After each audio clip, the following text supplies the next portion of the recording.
Hello everyone, welcome to talks. India England മൂന്നാമത്തെ ടെസ്റ്റിന്റെ അവസാന ദിനത്തിലേക്ക് കടന്നിരിക്കുകയാണ്. ഏറ്റവും ക്രൂഷ്യൽ ആയിട്ടുള്ള ലാസ്റ്റ് ഡേ. ഫസ്റ്റ് ഇന്നിംഗ്സിൽ രണ്ട് ടീമുകളും ഒരേ സ്കോർ എടുത്ത് പുറത്താവാനുണ്ടായത്. അതുകൊണ്ട് ആർക്കും തന്നെ വ്യക്തമായിട്ടൊരു മേൽക്കൈ ഉണ്ടായിരുന്നില്ല. രണ്ടാമത്തെ ഇന്നിംഗ്സിൽ ഇംഗ്ലണ്ടിനെ വെറും 192 റൺസിനാണ് ഇന്ത്യയെ പുറത്താക്കിയിരിക്കുന്നത്, എറിഞ്ഞിട്ടിരിക്കുന്നത്. അതിൽ വാഷിംഗ്ടൺ സുന്ദറിന്റെ ഒരു പെർഫോമൻസ് അത് എടുത്തു തന്നെ പറയണം. കാരണം ഒരു അത്രയും അധിക വർഷം, കാരണം ഇംഗ്ലണ്ടിലെ ഒരു ഗ്രൗണ്ടിൽ, ഇംഗ്ലണ്ടിലെ പിച്ചുകളിലൊന്നും ഇന്ത്യൻ സ്പിന്നർമാർ കാര്യമായിട്ടുള്ളൊരു മേൽക്കൈ കഴിഞ്ഞ ഒരുപാട് വർഷങ്ങളായിട്ട്, അതായത് 10-30 വർഷങ്ങളായിട്ട് ഉണ്ടായിരുന്നില്ല എന്ന് തന്നെ പറയാം. അനിൽ കുംബ്ലെയായാലും അശ്വിനായാലും ജഡേജയായാലും അങ്ങനെ ഇതിഹാസ സ്പിന്നർമാരൊക്കെ ഉണ്ടായിട്ട് പോലും നമുക്ക് ആ ഒരു മേൽക്കൈ ഇതുവരെ അവിടെ ഒരു സ്പിൻ ഡിപ്പാർട്ട്മെന്റ് നേടാൻ കഴിഞ്ഞിട്ടില്ല. ബിഷൻ സിംഗ് ബേദിക്ക് ശേഷം ഒരു ഇന്ത്യൻ സ്പിന്നറും ഇംഗ്ലണ്ട് മണ്ണിൽ 4 വിക്കറ്റ് നേടാൻ പോയിട്ടില്ല. ആ ഒരു റെക്കോർഡാണ് വാഷിംഗ്ടൺ സുന്ദർ എന്ന് തകർത്തിരിക്കുന്നത്. 4 വിക്കറ്റുകൾ, അത് ക്ലീൻ ബോൾഡ് ആക്കിയിട്ട് റൂട്ടിന് സ്റ്റോക്സിനൊക്കെ അദ്ദേഹം പുറത്താക്കിയിട്ടുള്ളത്. അത്രയും മികച്ച രീതി തന്നെയാണ് അദ്ദേഹത്തെ പന്തറിയുന്നത്. അദ്ദേഹത്തെ ഗില്ലി യൂസ് ചെയ്ത രീതി അത് എടുത്ത് തന്നെ പറയണം.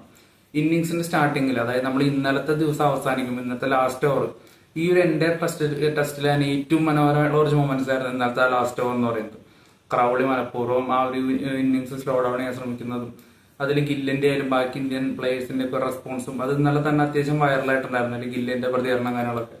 അപ്പൊ അതിനെ തുടർന്ന് ഇന്നത്തെ ആദ്യ സെഷനിൽ തന്നെ ക്രൗളിനെ നിതീഷ് കുമാർ റെഡ്ഡി പുറത്താക്കുന്നു, അല്ലെങ്കിൽ ഡക്കറ്റ് സിറാജ് പുറത്താക്കുന്നു. അങ്ങനെ വന്നവരെല്ലാം പെട്ടെന്ന് പോവുകയാണെങ്കിൽ തന്നെ അല്പം പിടിച്ചു നിന്നത് റൂട്ട് അതുപോലെ സ്റ്റോക്സ് ഒക്കെ മാത്രമാണ്. ബാക്കി ആർക്കും ഒരു വലിയ ഇന്നിങ്സ് കളിക്കാനായിട്ട് സാധിച്ചിട്ടില്ല. 192 റൺസിന് ഇംഗ്ലണ്ടിനെ ഓൾ ഔട്ട് ആക്കി ഇന്ത്യ. മറുപടി ബാറ്റിംഗിൽ തുടക്കം തന്നെ ഇന്ത്യക്ക് ഒരു ആഘാതം, ജയ്സ്വാൾ പുറത്താവുന്നു. ഇതാ കരുൺ നായരും പുറത്തായിട്ടുണ്ട്, കരുൺ നായർ വിക്കറ്റ് കൊടുത്തിട്ടുണ്ട്.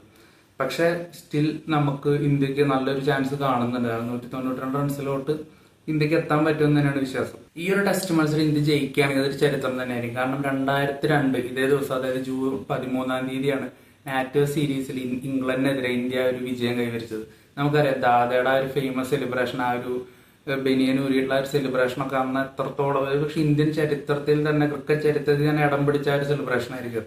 അപ്പൊ അതിന്റെ ഒരു വാർഷികത്തിന്റെ ആ ഒരു വേളയിൽ തന്നെ ഇന്ത്യ അതേ ലോഡ്സിൽ തന്നെ ഒരു വിജയം ടെസ്റ്റില്, അതും കഴിഞ്ഞ ദിവസത്തെ ആ ഒരു സംഭവങ്ങളും കാര്യങ്ങളും, പിന്നെ ബൗൺസർ എറിഞ്ഞുള്ള ഒരു പ്രകോപനം കാര്യങ്ങളൊക്കെ തന്നെ ഉണ്ടായിരുന്നു അപ്പൊ ഇംഗ്ലണ്ടുകാരുടെ ഭാഗത്തുനിന്ന്.